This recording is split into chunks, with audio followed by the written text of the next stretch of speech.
Chapter है manufacturing technology के MCQ practice test. इसमें हम मैन्युफैक्चरिंग टेक्नोलॉजी के बारे में पढ़ेंगे।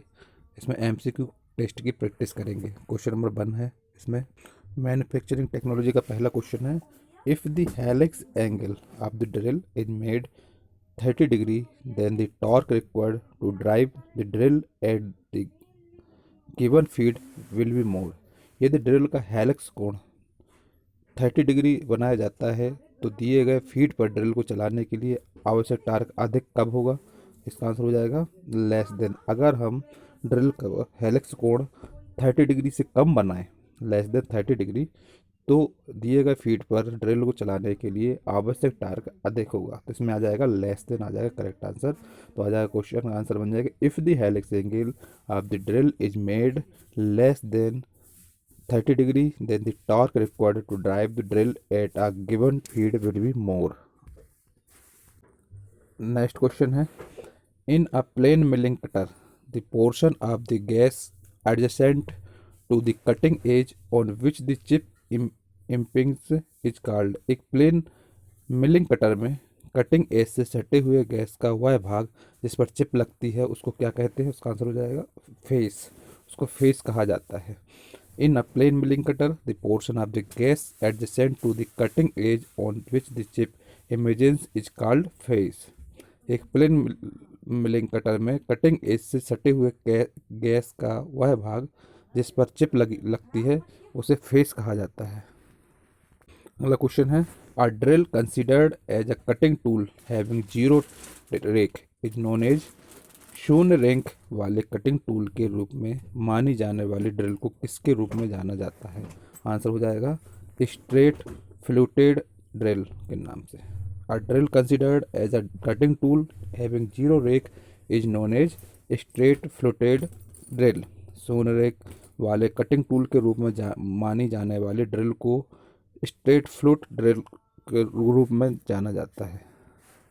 नेक्स्ट क्वेश्चन है, in oblique cutting of metals the cutting edge of the tool edge. धातुओं की तिरछी कटिंग में टूल का कटिंग एज होता है। आंसर हो जाएगा ये डी, इसका करेक्ट आंसर हो जाएगा inclined at an angle less than 90 degree to the direction of tool travel. Inclined होता है 90 डिग्री से कम and direction of tool travel आ जाएगा इसका आंसर। तो in oblique cutting of metals the cutting edge of the tool is inclined at an angle less than 90 degree to the direction of tool travel। धातुओं की तिरछी cutting में tool का cutting edge होता है inclined at an angle less than 30 degree 90 degree at the direction of tool travel। Tool travel के direction में ये 90 डिग्री के से कम एंगल पर इंक्लाइंड होता है। अगला क्वेश्चन है, broaching is applied for machining. Machining के लिए ब्रोचिंग लागू की जाती है कब? आंसर हो जाएगा ऑल ऑफ दीज। ये तीनों चारों कंडीशन है, चारों कंडीशन सही हैं। एक आंतरिक और बाहरी सतह पर, इसको हम इंटरनल एंड एक्सटर्नल सरफेसेस बोलेंगे। राउंड एंड इरेगुलर शेप्ड पर भी, and external flat and contoured surface पर भी। तो मशीनिंग के लिए जो ब्रोचिंग लागू की जाती है वो हमारे तीनों कंडीशन पे की जाती है, इंटरनल एंड एक्सटर्नल सरफेसेस पर, round and irregular shaped holes पर, and external flat and contoured surface पर भी। तो हमारे पास क्वेश्चन है, broaching is applied for machining. Answer हो जाएगा ये तीनों ऑप्शन सही है, मतलब ऑल ऑफ दीज। मशीनिंग के लिए जो ब्रोचिंग की जाती है, लागू की जाती है, वो तीनों कंडीशन में की जाती है, internal external surfaces, round and irregular shaped holes, and external flat and contoured surfaces पर। अगला क्वेश्चन है, the average cutting speed for turning brass with a high speed steel tool is. उच्च गति वाले स्टील उपकरण के साथ पीतल को मोड़ने की औसत काटने की गति कितनी होती है? 60 to 90 metre per minute. The average cutting speed for turning brass with a high speed steel tool is 60 to 90 metre per minute. उच्च गति वाले स्टील उपकरण के साथ पीतल को मोड़ने की औसत काटने की गति होती है 60 से 90 मीटर पर मिनट। अगला क्वेश्चन है, the grooving is an operation of. Grooving किसका ऑपरेशन है? इसका आंसर हो जाएगा ये सी ऑप्शन इसका करेक्ट है, reducing the diameter of the work peace over a very narrow surface. The grooving is an operation of, grooving है operation किसका, reducing the diameter of workpiece, workpiece का डायमीटर को reduce करता है over a very narrow surface पर। अगला question है gear finishing operation is called, gear finishing operation को क्या कहा जाता है, आंसर हो जाएगा वर्निशिंग।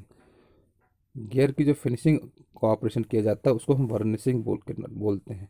तो gear finishing operation is called burnishing. अगला क्वेश्चन है when the shear angle is small, जब अपरूपण कोण छोटा हो तब क्या होता है, आंसर हो जाएगा path of shear is large and chip is thick. जब शियर एंगल छोटा होता है तो पाथ ऑफ शियर एंगल बड़ा होता है एंड चिप मोटी होती है। तो when the shear angle is small, जब अपरूपण कोण छोटा होता है तो आ जाएगा answer path of shear is large and chip is thick.